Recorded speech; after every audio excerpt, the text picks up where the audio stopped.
Hello दोस्तों, स्वागत है आप सभी का हमारे यूट्यूब चैनल स्टडी ग्राउंड में बने रहने के लिए। दोस्तों आज के इस वीडियो में हम आपको 10th क्लास के लिए हिंदी का ऑब्जेक्टिव प्रश्न बताने वाले हैं। तो आप सभी लोग इस वीडियो को पूरा देखकर अपना अपना रिवीजन कर लेना, क्योंकि इस वीडियो में आपको हिंदी के 100 ऑब्जेक्टिव प्रश्न मिलेगा। और आप सभी लोग ज़रूर वीडियो को पूरा देखना, और सभी लोगों को पीछे जो भी छूटा होगा ऑब्जेक्टिव प्रश्न उसका इस वीडियो में रिविज़न हो जाएगा। तो आप सभी लोग फटाफट वीडियो को लाइक कर दीजिए और एक एक करके आप सभी लोग वीडियो को पूरा ज़रूर देख लीजिएगा, ठीक है। तो चलिए दोस्तों हम वीडियो को स्टार्ट करते हैं, ठीक है। दोस्तों यहाँ पर हिंदी का पहला क्वेश्चन है कि श्रम विभाजन और जाति प्रथा किस विद्या की रचना है। श्रम विभाजन और जाति प्रथा किस विद्या की रचना है। तो इसका सही आंसर हो जाएगा ऑप्शन नंबर ए, निबंध, ठीक है। श्रम विभाजन और जाति प्रथा एक निबंध है, ठीक है। और अगला प्रश्न है दोस्तों 2 नंबर की जाति प्रथा का सबसे बड़ा दोष क्या है। जाति प्रथा का सबसे बड़ा दोष क्या है। तो पेशे का निर्धारण करना सबसे बड़ा दोष है, ठीक है। ऑप्शन नंबर इसका आंसर हो जाएगा बी नंबर, ठीक है। और 3 नंबर दोस्तों प्रश्न है कि सेन साहब को कितनी लड़कियां हैं। सेन साहब को कितनी लड़कियां हैं। तो आप लोग इसका सही आंसर देना ऑप्शन नंबर बी 5। सेन साहब को 5 लड़कियां हैं, ठीक है, याद रखना। और अगला क्वेश्चन दोस्तों यहाँ पर 4 नंबर है कि स्वस्थ लाभ के लिए पुत्रियों को क्या सिखाया गया था। तो खेलना। स्वस्थ लाभ के लिए पुत्रियों को खेलना सिखाया गया था। सेन साहब ने अपनी 5 पुत्रियों को खेलना सिखाए थे, ठीक है। आप लोग याद रखना, इसका आंसर हो जाएगा ऑप्शन नंबर ए, ठीक है। और 5 नंबर प्रश्न है दोस्तों कि जनरल कनिंघम थे। तो इसका सही उत्तर हो जाएगा ऑप्शन नंबर ए हो जाएगा आलोचक, ठीक है। ऑप्शन नंबर ए हो जाएगा आलोचक, ठीक है। और 6ठा नंबर प्रश्न है दोस्तों कि मैक्स मूलर के मास्टर कौन थे। मैक्स मूलर के मास्टर कौन थे। तो डॉक्टर वॉली। आपका आंसर हो जाएगा ऑप्शन नंबर बी, डॉक्टर वॉली मैक्स मूलर के मास्टर थे, ठीक है, याद रखना। अगला प्रश्न आपको मिलेगा 7 नंबर, ठीक है। दोस्तों यहाँ पर 7 नंबर प्रश्न है कि हजारी प्रसाद द्विवेदी को किस पर्व पर गर्व है। हजारी प्रसाद द्विवेदी को किस पर्व पर गर्व है। तो इसका हम लोग सही उत्तर देते हैं ऑप्शन नंबर ए, भारतीय परंपराओं पर हजारी प्रसाद द्विवेदी का गर्व है, ठीक है। और 8 नंबर प्रश्न है कि अस्त्र बढ़ने की प्रवृत्ति है। अस्त्र बढ़ने की प्रवृत्ति है। तो इसका सही उत्तर क्या होगा दोस्तों, ऑप्शन नंबर ए हो जाएगा मनुष्य की विरोधिनी। आपका आंसर हो जाएगा ऑप्शन नंबर ए, ठीक है। और 9 नंबर प्रश्न है दोस्तों कि देवनागरी लिपि में कौन भाषा नहीं लिखी जाती है। देवनागरी लिपि में कौन भाषा नहीं लिखी जाती है। तो याद रखना तमिल भाषा देवनागरी लिपि के अंतर्गत नहीं आता है। इसका आंसर हो जाएगा ऑप्शन नंबर सी, ठीक है। दोस्तों मैं आपको बता दूं कि मैं आपको साइंस और सोशल साइंस का सेट आपको बता चुका हूं 100 ऑब्जेक्टिव, क्योंकि मैं आपको सोशल साइंस और साइंस का रिवीजन करा चुका हूं। तो इस वीडियो में आपको हिंदी का रिवीजन हो रहा है, और इसके बाद का जो वीडियो आएगा मैथ का या फिर संस्कृत का आप लोगों को रिवीजन करना होगा, ठीक है। तो आप सभी लोग कमेंट करके ज़रूर बताना कि सर हम मैथ या फिर संस्कृत का 100 ऑब्जेक्टिव क्वेश्चन का रिवीजन हम करना चाहते हैं। आप जल्द से जल्द उस वीडियो को हमारे लिए छोड़ दीजिए, ताकि हम मैथ और संस्कृत का रिवीजन कर ले। आप लोग इस बात को आप लोग कमेंट बॉक्स में ज़रूर बताना, ठीक है। तभी मैं जान पाऊँगा कि आप लोग संस्कृत और मैथ का वीडियो देखना चाहते हो और सभी लोग रिवीजन भी करना चाहते हो, ठीक है। तो यहाँ पर दोस्तों 10 नंबर प्रश्न है कि गुणाकर मूल्य, ठीक है, गुणाकर मूल्य ने किस भारतीय लिपियों से देवनागरी लिपि का संबंध बताया। तो इसका हम लोग सही उत्तर देंगे ऑप्शन नंबर यहाँ पर सी देंगे, ठीक है। ए और बी दोनों, ब्राह्मी लिपि और सिद्धम लिपि दोनों। इसका आंसर देगा ऑप्शन नंबर सी, ठीक है। लेकिन दोस्तों यहाँ पर क्वेश्चन में देखिए तो गुणाकर मूल्य, यहाँ पर जो आपको मूल्य लिखा गया होगा, यहाँ पर आप लोग सोच रहे होंगे कि ये मूल्य नहीं लिखा गया है। लेकिन दोस्तों यहाँ पर जो मूल्य यहाँ पर ल है, जो कि मराठी भाषा के अंतर्गत इसको हम लोग पढ़ते हैं, ठीक है। ज़्यादातर पर इसका उपयोग हम लोग महाराष्ट्र में करते हैं, महाराष्ट्र में इसको हम लोग करते हैं। और एक और क्वेश्चन पूछता है कि निम्नलिखित में कौन अक्षर सभी भाषाओं से अलग है। तो आप लोग टिक लगा देना ल, ठीक है। आपको ऑप्शन में दिया होगा ल, ठीक है। ल को हम लोग मराठी भाषा में ऐसे लिखते हैं, आप लोग याद रखना, ठीक है। और 11 नंबर प्रश्न है कि रुपये खोने का प्रपंच किसने रचा था। इसका हम लोग सही उत्तर देंगे ऑप्शन नंबर सी देंगे, कहानीकार के रिश्तेदार ने, ठीक है, रिश्तेदार ने। ऑप्शन नंबर सी हो जाएगा। और 12 नंबर प्रश्न कि बहादुर कौन था। बहादुर कौन था। तो इसका हम लोग सही उत्तर देते हैं ऑप्शन नंबर बी देते हैं, कहानीकार का नौकर था। बहादुर कहानीकार का नौकर था, ठीक है। और 13 नंबर प्रश्न है दोस्तों कि परंपरा का मूल्यांकन के लेखक कौन है। परंपरा का मूल्यांकन का लेखक कौन है। तो इसका हम लोग सही उत्तर क्या देते हैं दोस्तों, ऑप्शन नंबर डी देते हैं, रामविलास शर्मा, जो परंपरा का मूल्यांकन के लेखक है, ठीक है। अब आपको क्वेश्चन नंबर 14 देखना है, ठीक है, क्वेश्चन नंबर 14, ठीक है। यहाँ पर दोस्तों क्वेश्चन नंबर 14 है कि बिरजू महाराज को संगीत नाटक अकादमी पुरस्कार कब मिला। बिरजू महाराज को संगीत नाटक अकादमी पुरस्कार कब मिला? तो हम लोग इसका सही उत्तर देते हैं ऑप्शन नंबर 1965 ईस्वी में, ठीक है। और 15 नंबर क्वेश्चन की शहर अब भी संभावना है, शहर अब भी संभावना है के रचनाकार कौन है? के रचनाकार कौन है? तो इसका हम लोग सही उत्तर देते हैं option number D Ashok Vajpayee, ठीक है। और 16 नंबर प्रश्न कि महाविद्यालय पुस्तक से कौन सी रचना संकलित है? तो इसका सही उत्तर हो जाएगा ऑप्शन नंबर ए मछली हो जाएगा, ठीक है, मछली। दोस्तों यहाँ पर कितना भी यहाँ पर क्वेश्चन है कि कई क्वेश्चन है यहाँ पर कि आपके बुक से बीचों बीच से पूछा गया है, तो आप लोग बुक अगर पढ़े होंगे तभी आपको इस क्वेश्चन का आंसर कंफर्म आपको मतलब हो पाएगा। लेकिन यहाँ पर अगर आप लोग बुक नहीं पढ़े हो तो जो मैं आपको आंसर बता रहा हूँ वही आप लोग आंसर याद रखना है, ठीक है। क्योंकि इस बार के मैट्रिक बोर्ड परीक्षा में 100 ऑब्जेक्टिव प्रश्न आएगा आपके लिए और आपको सिर्फ उनमें से 50 का ही उत्तर देना होगा, ठीक है। आप लोग इस बात को पहले से याद किए होंगे, ठीक है। और यहाँ पर अगला प्रश्न है 17 नंबर, ठीक है। यहाँ पर 17 नंबर दोस्तों प्रश्न है कि बिस्मिल्लाह खां के परदादा का नाम था, बिस्मिल्लाह खां के परदादा का क्या नाम था? तो हम लोग इसका सही उत्तर देते हैं ऑप्शन नंबर ए उस्ताद सलाद हुसैन, बिस्मिल्लाह खां के परदादा का नाम था, ठीक है। और 18 नंबर प्रश्न है दोस्तों कि हरिजन पत्रिका के संपादक कौन थे? तो हम लोग इसका सही उत्तर देते हैं option number A Mahatma Gandhi, ठीक है। और 19 नंबर प्रश्न की गुरु कृपा की महत्ता का वर्णन किस कवि ने किया है? किस कवि ने किया है? तो इसका सही उत्तर हो जाएगा ऑप्शन नंबर बी हो जाएगा गुरु नानक, ठीक है। अब अगला प्रश्न आपको मिलेगा 20 नंबर, ठीक है। यहाँ पर दोस्तों 20 नंबर प्रश्न है कि गुरु नानक की रचनाओं का संग्रह किसने किया? गुरु नानक की रचनाओं का संग्रह किसने किया? तो ऑप्शन नंबर सी हो जाएगा गुरु अर्जुन देव, ठीक है। और 21 नंबर प्रश्न है कि रसखान किस काल के कवि है? रसखान किस काल के कवि है? तो इसका आंसर हो जाएगा ऑप्शन नंबर सी हो जाएगा रीति काल के कवि है रसखान, ठीक है, याद रखना। अगला क्वेश्चन है दोस्तों यहाँ पर 22 नंबर, ठीक है। 22 नंबर यहाँ पर क्वेश्चन है दोस्तों कि किस भाषा के कवि है? घनानंद किस भाषा के कवि है? तो हम लोग इसका सही उत्तर क्या देते हैं? ऑप्शन नंबर ए देते हैं ब्रज भाषा, घनानंद ब्रज भाषा के कवि है, ठीक है, आंसर हो जाएगा ए नंबर। और 23 नंबर प्रश्न कि घनानंद किस बादशाह के मीरमुंशी थे? तो यहाँ पर देखिए तो Muhammad Shah Rangila, option number C में मोहम्मद शाह रंगीले दिया होगा, यही आपका आंसर हो जाएगा। और 24 नंबर प्रश्न कि भारतीयों को अब क्या अच्छा लगने लगा? भारतीयों को अब क्या अच्छा लगने लगा? तो विदेशी रहन सहन, देसी घी, गुलामी या फिर इनमें से कोई नहीं। तो इसका आंसर 100% हो जाएगा ऑप्शन नंबर बी विदेशी रहन सहन। आजकल के भारतीय लोगों को विदेशी रहन सहन अच्छा लगने लगा क्योंकि वो ज़्यादातर वह विदेशी सामानों का इस्तेमाल करते हैं अपने घरों में, ठीक है। और भारतीय मतलब कि लोगों का यही मतलब कि अच्छा लगने लगा है, ठीक है। इसका आंसर बिल्कुल ऑप्शन नंबर बी होगा, ठीक है। और अगला प्रश्न है 25 नंबर, ठीक है। यहाँ पर दोस्तों 25 नंबर प्रश्न है कि पंत जी प्रवृत्ति से छायावादी है, रीतिवादी है या फिर मानवतावादी है? तो इसका सही उत्तर क्या हो जाएगा? ऑप्शन नंबर ए हो जाएगा छायावादी, ऑप्शन नंबर ए हो जाएगा। और 26 नंबर प्रश्न कि जनतंत्र में दिनकर के अनुसार राजतंत्र क्या होंगे? तो इसका सही उत्तर हो जाएगा ऑप्शन नंबर सी फावड़े और हल, फावड़े और हल हो जाएगा। और यहाँ पर 27 नंबर प्रश्न कि अज्ञेय किस काव्यवाद के कवि है? अज्ञेय किस काव्यवाद के कवि है? तो इसका आंसर आप लोग देना ऑप्शन नंबर डी प्रयोगवाद, ठीक है। दोस्तों यहाँ पर एक और क्वेश्चन इसमें आप याद कर लीजिएगा कि कभी पूछता है कि अज्ञेय का पूरा नाम क्या है? तो आप लोग बताना सच्चिदानंद हीरानंद वातस्यायन, अज्ञेय का पूरा नाम क्या है? सच्चिदानंद हीरानंद वातस्यायन, ठीक है, आप लोग याद रखना। और अगला प्रश्न है 28 नंबर, ठीक है।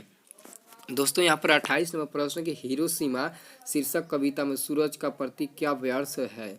क्या सूरज का प्रतीक अर्थ क्या है? तो इसका हम लोग सही उत्तर देंगे ऑप्शन नंबर सी देंगे अणुबम, अणुबम यानी कि परमाणु बम, ठीक है। और 29 नंबर प्रश्न है कि एक वृक्ष की हत्या किस काव्य संग्रह से संकलित है? तो आमने सामने या फिर चक्रव्यूह या फिर हम तुम या फिर इन्हीं दिनों। तो इसका सही उत्तर आप लोगों का बिल्कुल होगा ऑप्शन नंबर ए इन्हीं दिनों में, ठीक है, ऑप्शन नंबर ए हो जाएगा, ठीक है। अब अगला प्रश्न आपको मिलेगा 30 नंबर, ठीक है। यहाँ पर दोस्तों 30 नंबर प्रश्न ध्यान से देखिएगा, ठीक है। 30 नंबर दोस्तों प्रश्न है कि बीरेन डंगवाल किस दैनिक पत्र से संपादकीय सलाहकार है? तो इसका हम लोग सही आंसर क्या देंगे? ऑप्शन नंबर सी देंगे अमर उजाला, ठीक है, 31 नंबर प्रश्न है दोस्तों कि कवियत्री के अनुसार सृष्टि का विकास कथा के प्रथमाक्षर क्या है? तो इसका सही उत्तर हो जाएगा ऑप्शन नंबर बी हो जाएगा विफलता के आंसू। ठीक है। और 32 नंबर प्रश्न की वनलता सेन किस कवि की श्रेष्ठ रचना है? श्रेष्ठ रचना है, तो इसका सही उत्तर हो जाएगा ऑप्शन नंबर सी हो जाएगा जीवनानंद दास। ठीक है। अगला प्रश्न है दोस्तों यहाँ पर 33 नंबर की लौट कर आऊँगा फिर। लौट कर आऊँगा फिर कविता में कवि का कौन सा भाव प्रकट है?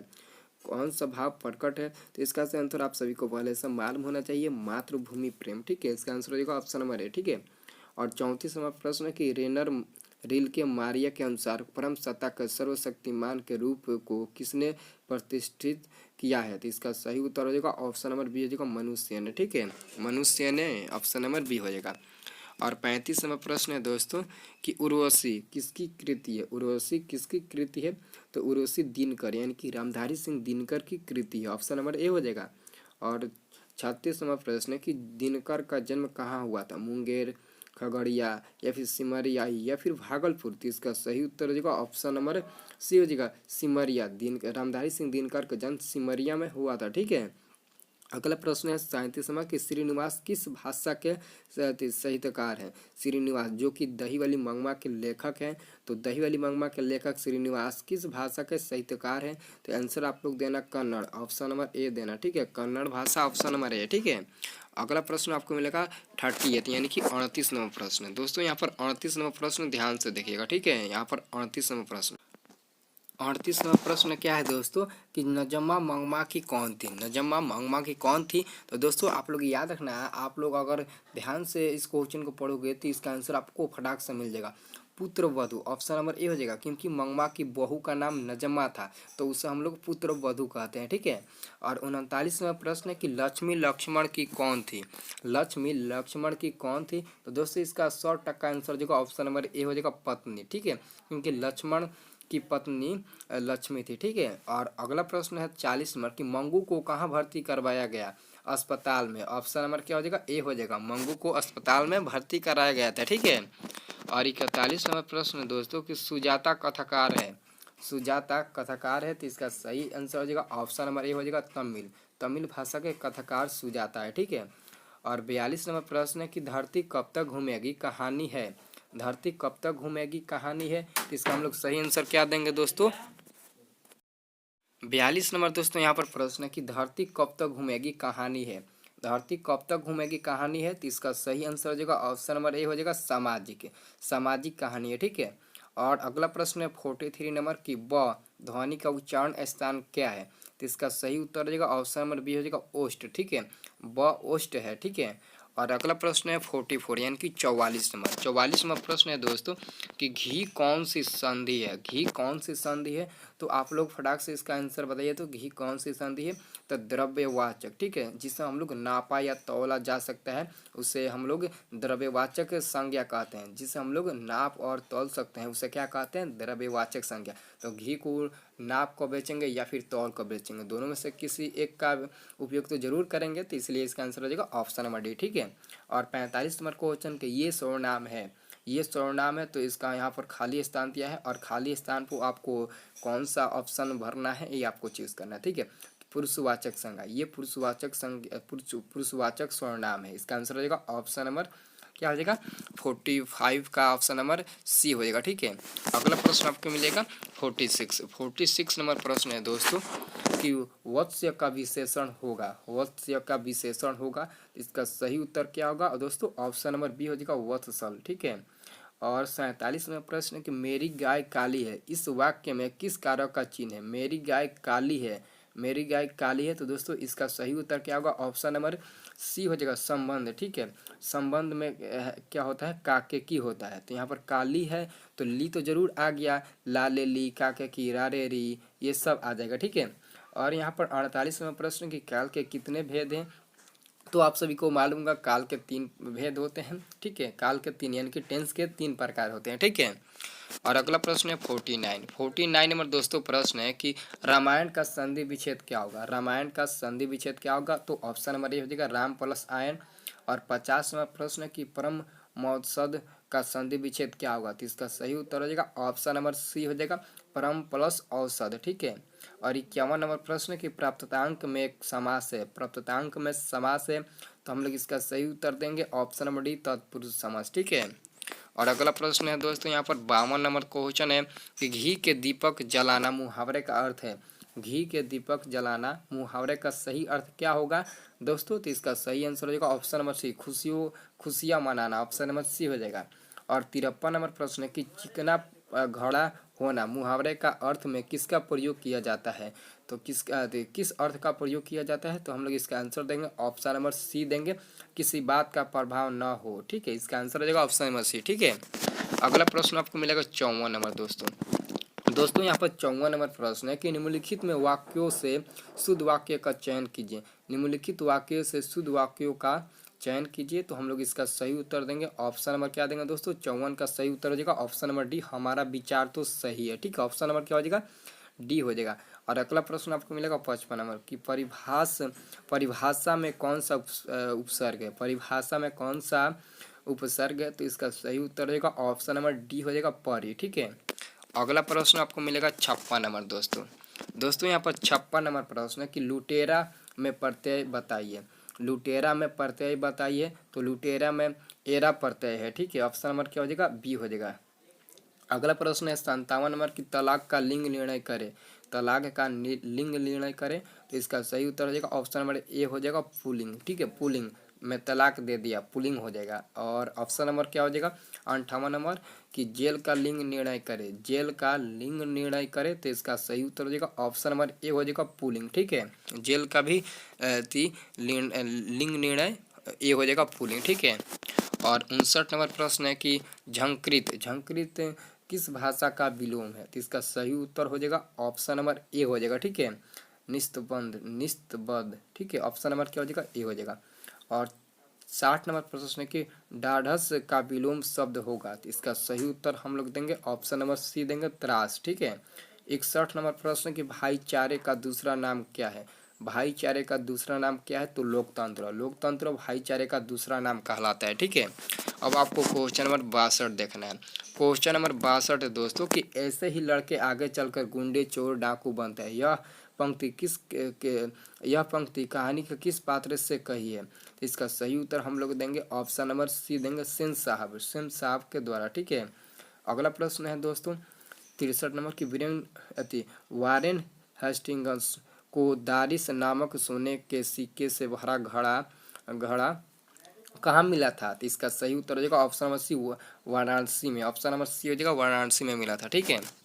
और 64 नंबर प्रश्न कि किस देश के लोग बड़े बड़े नख पसंद करते हैं? किस देश के लोग बड़े बड़े नख पसंद करते हैं? तो इसका हम लोग सही उत्तर देंगे ऑप्शन नंबर ए गैर। ठीक है, ऑप्शन नंबर ए हो जाएगा। 65 नंबर क्वेश्चन है कि देवनागरी लिपि में कौन भाषा नहीं लिखी जाती है? तो तमिल भाषा। इसका आंसर अभी मैं आपको बताया। अगला प्रश्न है दोस्तों 66 नंबर की बहादुर का पूरा नाम क्या है? तो दिल बहादुर हो जाएगा।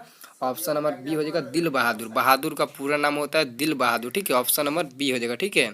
अगला प्रश्न दोस्तों देखिए तो 67 नंबर प्रश्न की राफेल लेओनार्दो का विंची और एंजेलो किसकी देन है? तो इसका सही उत्तर हो जाएगा ऑप्शन नंबर बी हो जाएगा। ठीक है, इटली का। ठीक है। और 68 नंबर प्रश्न है कि बिरजू महाराज का जन्म कहाँ हुआ था? बिरजू महाराज का जन्म कहाँ हुआ था? तो लखनऊ हो जाएगा। और बिरजू महाराज का संबंध किस घराने से? तो लखनऊ घराने से। यह भी क्वेश्चन आपके बोर्ड परीक्षा में पूछा जाता है। ठीक है। 69 नंबर प्रश्न है कि नदी के तट पर बैठे हुए लेखक को क्या अनुभव होता है? तो हम लोग इसका सही उत्तर देते हैं ऑप्शन नंबर नदी का जल स्थिर है। ऑप्शन नंबर ए हो जाएगा। ठीक है। अब आपको क्वेश्चन नंबर 70 देखना है। ठीक है, क्वेश्चन नंबर 70 है दोस्तों कि भग्गू संतू के पीछे पीछे क्यों भागा? तो इसका हम लोग सही आंसर देते हैं ऑप्शन नंबर सी मछली छीनने के लिए भागा था। ठीक है, संतू के पीछे पीछे भग्गू मछली छीनने के लिए भागा था। 71 नंबर प्रश्न के रीड किसे कहते हैं? रीड किसे कहते हैं? तो रीड हम लोग किसे कहते हैं दोस्तों? तो हम लोग नरकट को कहते हैं। ऑप्शन नंबर सी हो जाएगा। 72 नंबर प्रश्न कि मेरा धर्म कैद खाने का धर्म नहीं है, किसने कहा? तो इसका सही उत्तर क्या हो जाएगा? ऑप्शन नंबर बी हो जाएगा। महात्मा गांधी ने कहा था कि मेरा धर्म कैद खाने का धर्म नहीं है, यह महात्मा गांधी ने कहा था। ठीक है। और 73 नंबर प्रश्न है दोस्तों कि गुरु नानक की मृत्यु कब हुई। गुरु नानक की मृत्यु कब हुई थी, तो दोस्तों इसका सही उत्तर क्या होगा, ऑप्शन नंबर ए हो जाएगा 1539 ईस्वी में गुरु नानक की मृत्यु हुई थी। ठीक है। और 74 नंबर प्रश्न है कि रसखान ब्रज के वन बागों पर क्या न्यौछावर करने को तैयार है। तो इसका सही उत्तर क्या होगा दोस्तों, इसका सही उत्तर हो जाएगा ऑप्शन नंबर हो जाएगा क्या हो जाएगा, बी सी हो जाएगा, ऑप्शन नंबर सी, तीनों लोग। ठीक है। 75 नंबर प्रश्न है कि किसे प्रेम की पीर का कवि कहा जाता है। तो इसका सही उत्तर देंगे हम लोग ऑप्शन नंबर बी देंगे, घनानंद को। ठीक है, ऑप्शन नंबर बी हो जाएगा। अगला प्रश्न है दोस्तों यहाँ पर 76 नंबर की प्रेमघन ने किस समाज की रचना की। प्रेमघन ने किस समाज की रचना की, हम लोग इसका सही उत्तर देंगे रसिक समाज की, ऑप्शन नंबर ए हो जाएगा। ठीक है। अगला प्रश्न है दोस्तों 77 नंबर की पतंजी का मूल नाम क्या था। तो सुमित्रानंद पंत क्या हो जाएगा, सुमित्रानंदन, ऑप्शन नंबर बी हो जाएगा। पतंजी का पूरा नाम सुमित्रानंदन हो जाएगा, ऑप्शन नंबर बी। ठीक है। और अगला प्रश्न दोस्तों देखिए, तो यहाँ पर सॉरी दोस्तों, यहाँ पर मैं आपसे माफ़ी मांगना चाहता हूँ कि पतंजलि का मूल नाम, ठीक है, पूरा नाम नहीं पूछा जा रहा है, मूल नाम पूछा जा रहा है तो परमेश्वर दत्त पंत हो जाएगा, ऑप्शन नंबर सी हो जाएगा। ठीक है, पतंजलि का मूल नाम परमेश्वर दत्त पंत हो जाएगा। 78वां प्रश्न कि दिनकर किस वाद के प्रमुख कवि हैं। तो इसका सही उत्तर होगा ऑप्शन नंबर ए, पूर्व छायावाद। ठीक है। 79वां प्रश्न कि हिरोशिमा शीर्षक कविता में वर्णित सूरज कहाँ निकलता है। तो इसका सही उत्तर क्या हो जाएगा, नगर चौक पर, ऑप्शन नंबर बी हो जाएगा। ठीक है। अगला प्रश्न दोस्तों यहाँ पर 80 नंबर है। ठीक है, 80 नंबर दोस्तों प्रश्न है, 80 नंबर प्रश्न क्या है कि हमारी नींद कविता में नींद किसका प्रतीक है। तो इसका हम लोग सही उत्तर देते हैं ऑप्शन नंबर बी को, गफलता का। ठीक है, गफलत का, ऑप्शन नंबर क्या हो जाएगा, बी हो जाएगा। 81 नंबर प्रश्न कि लौट कर आऊँगा फिर कविता में कवि कौन सा भाव प्रकट करता है। तो मातृभूमि प्रेम, ऑप्शन नंबर ए हो जाएगा। 82 नंबर प्रश्न कि दही वाली मंगवा मूलतः किस भाषा में लिखित है। तो कन्नड़ भाषा हो जाएगा, ऑप्शन नंबर बी हो जाएगा इसका भी आंसर। ठीक है। अगला क्वेश्चन है दोस्तों 83 नंबर प्रश्न है कि विपत्ति अकेले नहीं आती, यह बात कब साबित हुई। तो इसका सही उत्तर क्या हो जाएगा, ऑप्शन नंबर ए हो जाएगा, जब तूफान आया था तब बात साबित हुई थी। ठीक है। 84 नंबर प्रश्न कि मंगू को अस्पताल ले जाते समय माँ प्रसन्न थी, उदास थी, क्रोधित थी या फिर उद्विग्न थी। तो इसका सही उत्तर क्या हो जाएगा, ऑप्शन नंबर क्या हो जाएगा दोस्तों, बी हो जाएगा, उद्विग्न थी, ऑप्शन नंबर क्या हो जाएगा, बी हो जाएगा। ठीक है। और 85 नंबर प्रश्न कि सीता किस कहानी की पात्र है। सीता किस कहानी की पात्र है, इसका आंसर हो जाएगा ऑप्शन नंबर क्या हो जाएगा, सी हो जाएगा, नगर, जिसका मतलब लेखक कौन है, सुजाता। ठीक है, तो सुजाता यानी कि नगर पाठ का ये मतलब कि सीता पात्रिका है। ठीक है, नगर पाठ का। ठीक है। और अगला प्रश्न है यहाँ पर दोस्तों, मैं आपको जो 84वां प्रश्न बताया था कि मंगू को अस्पताल ले जाते समय माँ क्या थी, प्रसन्न थी। तो माँ तो कभी भी प्रसन्न नहीं होगी और ना ही उदास होगी, बल्कि ना ही क्रोधित होगी, वो उदास नहीं हो, बल्कि वो बहुत ही चिंतित हो गई थी कि मंगू को अस्पताल में ले जाते हैं, फिर वहाँ पर पता नहीं कैसे इसको देखभाल किया जाएगा, इसका मतलब यही हुआ। ठीक है। अगला प्रश्न है 86 नंबर दोस्तों यहाँ पर 86 नंबर प्रश्न है कि निम्नलिखित में घोष अल्प प्राण वर्ण कौन सा है। तो इसका सही उत्तर क्या हो जाएगा, इसका हम लोग सही उत्तर देंगे ऑप्शन नंबर डी देंगे, ग। ठीक है। 87 नंबर प्रश्न कि हिमालय शब्द किस संज्ञा के भेद के अंतर्गत है। तो इसका सही उत्तर हो जाएगा ऑप्शन नंबर बी, व्यक्तिवाचक। ठीक है। और अगला प्रश्न है दोस्तों 88 नंबर। ठीक है, यहाँ पर दोस्तों 88 नंबर प्रश्न है कि बाबा ने चंद्रभूषण को डंडा मारा, इस वाक्य में कौन सा कारक है। बाबा ने चंद्रभूषण को डंडा मारा, इस वाक्य में कर्ता ने कर्म को तो देखिए तो कर्ता है ऑप्शन नंबर सी में। तो इसका आंसर हम लोग क्या देंगे, ऑप्शन नंबर सी देंगे, कर्ता ने कर्म को। ठीक है, ये तो आप लोग याद किए होंगे। और अगला क्वेश्चन के षड्यंत्र का संधि विच्छेद है। तो षड्यंत्र का संधि विच्छेद ऑप्शन नंबर ए हो जाएगा, षड प्लस यंत्र। ठीक है। और 90 नंबर प्रश्न की निस्तान में कौन सी संधि है। तो इसका सही उत्तर रहेगा ऑप्शन नंबर सी का, विसर्ग संधि। ठीक है। अगला क्वेश्चन है दोस्तों यहाँ पर 91 नंबर की इकलौता में समास बताइए। इकलौता में समास बताइए, तो इकलौता में द्विगु समास होगा, ऑप्शन नंबर बी हो जाएगा। और 92 नंबर प्रश्न की पथभ्रष्ट में कौन सा समास है। तो इसका सही आंसर क्या होगा दोस्तों, ऑप्शन नंबर बी हो जाएगा, तत्पुरुष समास। ठीक है।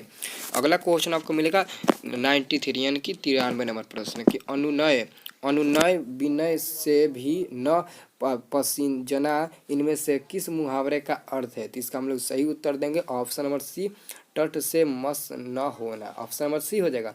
और 94 नंबर प्रश्न कि एक ही थैली के चट्टे बट्टे का अर्थ है? तो इसका हम लोग सही उत्तर क्या देंगे दोस्तों? इसका हम लोग सही उत्तर देंगे ऑप्शन नंबर बी, समान आदत एवं स्वभाव वाले, ठीक है। और 95 नंबर प्रश्न के निम्नलिखित में सही शब्द सुधि का चुनाव कीजिए। शताब्दी, शताब्दी, तो शताब्दी ऑप्शन नंबर डी हो जाएगा। इसका मतलब कि आपका आंसर होगा ऑप्शन नंबर डी, ठीक है। यही आपका शुद्ध शब्द है, ठीक है। और 96 नंबर प्रश्न है दोस्तों कि निम्नलिखित में सही शब्द सुधि का चुनाव कीजिए। तो त्रिदोष, त्रिदोष, त्रिदोष या फिर त्रिदोष, तो इसका आंसर क्या होगा दोस्तों? ऑप्शन नंबर यहाँ पर देखिए तो सी नंबर में त्रिदोष दिया है, तो यही हो जाएगा। और अगला प्रश्न है कि अनुवाद में कौन सा उपसर्ग है? तो अनुवाद में कौन सा उपसर्ग होता है? तो अनु हो जाएगा ऑप्शन नंबर ए। और 98 नंबर प्रश्न कि आहट का लिंग निर्णय करें, आहट का लिंग निर्णय करें, तो आहट एक स्त्रीलिंग हो जाएगा, ठीक है। और अगला प्रश्न आपको मिलेगा 99 यानी कि 99 नंबर प्रश्न कि ताज का लिंग निर्णय करें, तो ताज का लिंग निर्णय क्या होगा दोस्तों? ऑप्शन नंबर ए हो जाएगा पुल्लिंग, ठीक है। और अंतिम प्रश्न कि ऊँट का पर्यायवाची शब्द है, ऊँट का पर्यायवाची शब्द है, तो ये सभी हो जाएगा महाग्रीव, उष्ट्र और लंबोष्ट, ऑप्शन नंबर सी भी हो जाएगा, ए भी हो जाएगा और बी भी हो जाएगा। तो आपका आंसर रहेगा ऑप्शन नंबर बिल्कुल सही होगा, डी नंबर, ठीक है। तो दोस्तों यहाँ पर मैं आपको हिंदी का पूरा आपको रिवीजन करा दिया। अगर दोस्तों और हिंदी का एक और सेट का रिवीजन आप लोग करना चाहते हो तो आप लोग कमेंट करके ज़रूर बताना। और हिंदी, साइंस, सोशल साइंस का आप लोग सेट देखना चाहते हो रिवीजन करने के लिए तो आप लोग ज़रूर बताना, क्योंकि आपका एग्ज़ाम बहुत ही नज़दीक आते जा रहा है। आप लोग फटाफट कमेंट करके बताते रहिए, ठीक है।